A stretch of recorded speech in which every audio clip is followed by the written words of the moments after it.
আসসালামু আলাইকুম ওয়া রাহমাতুল্লাহি ওয়া বারাকাতুহু। রমাদানুল মুবারক উপলক্ষে ৩৬ নিউজের বিশেষ আয়োজন ফাদাইল ও মাসাইল রমাদানে স্বাগত জানাচ্ছি কাউসার লাবিব। আমাদের সঙ্গে শারীরিক সমাধান দেওয়ার জন্য উপস্থিত আছেন শাইখুল হাদিস মুফতি জাকারিয়া হাফিজাহুল্লাহ। আপনাদের পাঠানো প্রশ্নগুলো আমরা তার কাছে উপস্থাপন করে থাকি, তিনি কোরআন হাদিসের আলোকে সেগুলোর সমাধান দিয়ে থাকেন। আমাদের কাছে বরাবরের মতো আজকেও কিছু প্রশ্ন এসেছে স্যার। আমাদের কাছে একটি প্রশ্ন এসেছে, নারীরা যদি কোনো দুগ্ধপানকারিণী নারী তিনি যদি বাচ্চাকে দুধ খাওয়ায় তাহলে তার রোজা ভেঙে যাবে কিনা, এই বিষয়ে ইসলাম কি বলে? নাহমাদুহু ওয়া নুসাল্লি আলা রাসূলিহিল কারীম, আম্মা বা'দ।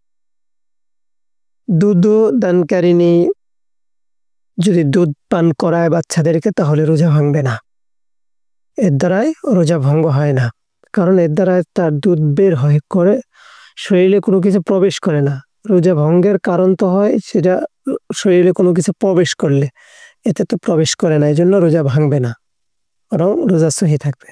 আমাদের কাছে আরেকটি প্রশ্ন এসেছে, যে নারীরা দুধ পান করায় তারা যদি রোজা রাখে, অনেক সময় বুকে দুধ কম থাকে, বাচ্চারা সেই দুধ পান করতে পারে না, কিংবা ওই দুধ পানকারিণী মায়েরও অনেক কষ্ট হয়, রোজা রাখার কারণে মাথা ঘোরায় কিংবা বিভিন্ন কোনো কিছু হয়ে যাওয়ার সম্ভাবনা থাকে।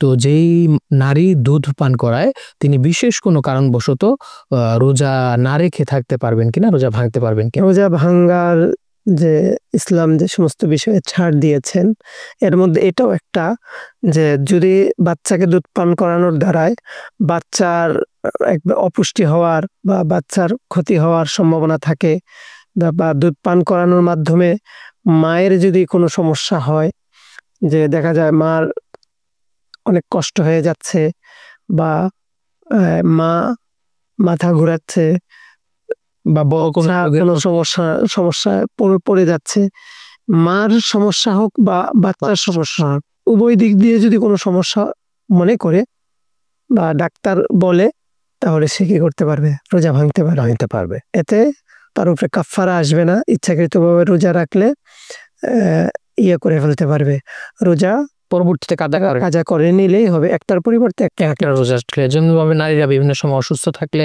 যেমন ভাবে রোজা রাখতে পারে না, পরবর্তীতে একটা রোজা কাজা করে এভাবে যে একটা কাজা করে নিলেই হয়ে যাবে।